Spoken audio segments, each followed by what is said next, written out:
Hi friends, welcome to Abees P S C world. Abees P S C വേൾഡിൻ്റെ ഇന്നത്തെ ക്ലാസ്സിൽ നമ്മൾ പഠിക്കുന്നത് 9th സ്റ്റാൻഡേർഡ് ജോഗ്രഫി 3rd ചാപ്റ്ററായ ഭൗമചരിത്രം ഉറങ്ങുന്ന പീഠഭൂമി. ഈ ഒരു ചാപ്റ്ററാണ് നമ്മൾ പഠിക്കുന്നത്. കഴിഞ്ഞ ക്ലാസ്സിൽ നമ്മൾ 2nd ചാപ്റ്റർ പഠിച്ചിരുന്നു. ഇന്നത്തെ ക്ലാസ്സിൽ ഭൗമചരിത്രം ഉറങ്ങുന്ന പീഠഭൂമി എന്ന ചാപ്റ്ററാണ് നമ്മൾ പഠിക്കുന്നത്. ഇവിടെ നമ്മൾ ഉപദ്വീപീയ പീഠഭൂമിയെക്കുറിച്ചാണ് പഠിക്കുന്നത്. ഉപദ്വീപീയ പീഠഭൂമിയെക്കുറിച്ച് നമുക്ക് ആവശ്യമുള്ള കാര്യങ്ങൾ മാത്രം പഠിച്ചാൽ മതിയാകും. സമുദ്രനിരപ്പിൽ നിന്ന് ശരാശരി 600 മുതൽ 900 മീറ്റർ വരെ ഉയരമുള്ള ഭൂവിഭാഗത്തിനെയാണ് ഉപദ്വീപീയ പീഠഭൂമി എന്ന് പറയുന്നത്. ഉപദ്വീപീയ പീഠഭൂമിയുടെ സവിശേഷതകളാണ് വിശാലമായ പീഠപ്രദേശങ്ങളും മലനിരകളും കുന്നുകളും ആഴം കുറഞ്ഞ നദീ താഴ്വരകളും നൈസർഗിക സസ്യജാലങ്ങളും ഉൾപ്പെടുന്ന ഭൗതിക വൈവിധ്യം നിറഞ്ഞ പ്രദേശമാണ് ഉപദ്വീപീയ പീഠഭൂമി. ഉപദ്വീപീയ പീഠഭൂമിയുടെ ശരാശരി ഉയരമാണ് നമ്മൾ ആദ്യമേ പഠിച്ചത്. 600 മുതൽ 900 മീറ്റർ വരെയാണ് ഉയരം. പിന്നീട് അതിൻ്റെ സവിശേഷതകൾ നമ്മൾ പഠിച്ചു. ധാരാളം പീഠഭൂമികളും കൂടാതെ തന്നെ മലനിരകളും കുന്നുകളും ആഴം കുറഞ്ഞ നദീ താഴ്വരകളും ഒക്കെ നിറഞ്ഞ ഭൂവിഭാഗമാണ് ഉപദ്വീപീയ പീഠഭൂമി.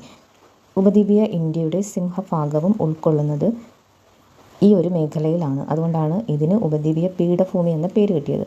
ഉപദ്വീപീയ ഇന്ത്യയുടെ മിക്ക ഭാഗവും ഉപദ്വീപീയ പീഠഭൂമിയിലായതുകൊണ്ടാണ് അതിന് ഉപദ്വീപീയ പീഠഭൂമി എന്ന പേര് കിട്ടിയത്. ലോകത്തിലെ ഏറ്റവും പ്രായം ചെന്ന ഭൂവിഭാഗങ്ങളിൽ ഒന്നാണ് ഏറ്റവും പ്രായം ചെന്ന ഭൂവിഭാഗങ്ങളിൽ ഒന്നാണ് ഉപദ്വീപീയ പീഠഭൂമി. ലോകത്തിലെ ഏറ്റവും പ്രായം ചെന്ന, അതായത് ഒരുപാട് പഴക്കമുള്ള ഭൂവിഭാഗമാണ് ഉപദ്വീപീയ പീഠഭൂമി.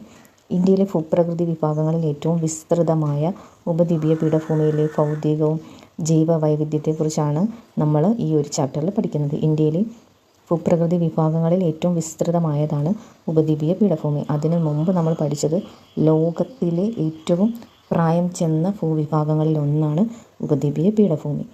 പിന്നീട് ഇന്ത്യയിലെ പോയിൻ്റ് എന്താണ് നമ്മൾ പഠിച്ചത്? ഇന്ത്യയിലെ ഭൂപ്രകൃതി വിഭാഗങ്ങളിൽ ഏറ്റവും വിസ്തൃതമായതാണ് ഉപദ്വീപീയ പീഠഭൂമി. ഉപദ്വീപീയ പീഠഭൂമിയുടെ ഉയരമാണ് നമ്മൾക്ക് ഓർത്ത് വെക്കേണ്ടത്. അത് ഏകദേശം 600 മുതൽ 900 മീറ്റർ വരെയാണ് ശരാശരി ഉയരം. അപ്പം അത് മറക്കാതെ ഓർക്കുക, നിങ്ങൾ ഓർത്ത് വെച്ചത് പഠിക്കുക.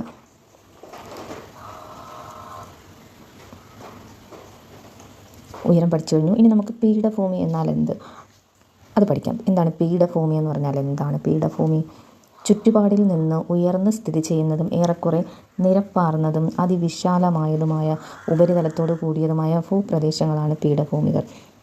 ചുറ്റുപാടിനെ അപേക്ഷിച്ച് ഉയർന്നു നിൽക്കുന്ന പ്രദേശമായിരിക്കും നിരപ്പ് ഉള്ളതും അതിവിശാലമായ ഉപരിതലത്തോട് കൂടിയതുമായ ഭൂവിഭാഗങ്ങളെയാണ് പീഠഭൂമി എന്ന് പറയുന്നത്.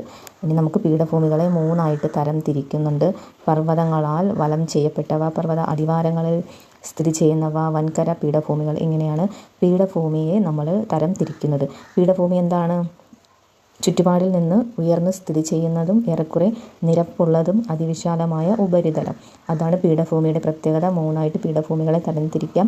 പർവ്വതങ്ങളാൽ വലം ചെയ്യപ്പെട്ട പീഠഭൂമികൾ, പർവ്വത അടിവാരങ്ങളിൽ സ്ഥിതി ചെയ്യുന്ന പീഠഭൂമികൾ, വൻകര പീഠഭൂമികൾ എന്നിങ്ങനെയാണ് തരം തിരിക്കുന്നത്.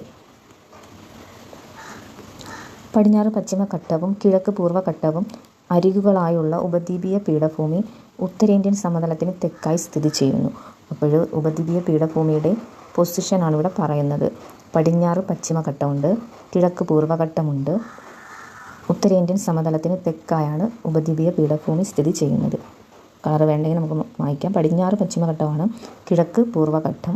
പടിഞ്ഞാറ് പശ്ചിമഘട്ടവും കിഴക്ക് പൂർവ്വഘട്ടവുമാണ് ഉത്തരേന്ത്യൻ സമതലത്തിൻ്റെ തെക്ക് സ്ഥിതി ചെയ്യുന്നത് ആണ് ഉപദ്വീപീയ പീഠഭൂമി.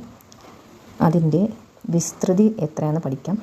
16 ലക്ഷം ചതുരശ്ര കിലോമീറ്ററോളം വിസ്തൃതിയുള്ള പ്രദേശമാണ് ഉപദ്വീപീയ പീഠഭൂമി. 16 ലക്ഷം ചതുരശ്ര കിലോമീറ്റർ ആണെന്ന് ഓർക്കുക.